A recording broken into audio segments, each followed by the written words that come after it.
The straw-necked ibis is widespread across much of the Australian mainland, as well as other regions outside the continent. The name comes from the yellow throat plumes on its neck. It also has a glossy blue-black back and wings with metallic shine colors.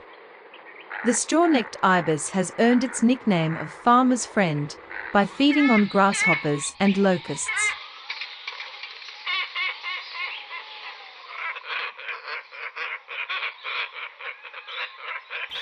The glossy ibis has a widespread international range, but has encountered a niche also in Australia. It gets its glossy title from an iridescent green and purple gloss that is visible in the right lighting. Feeds mostly on ponds and wetlands. The more widely known ibis is the Australian white ibis, once believed to be related to the African sacred ibis, but it is an Australian native bird. They tend to be opportunistic scavengers, are spread in urban areas like pigeons are in other main cities in the world.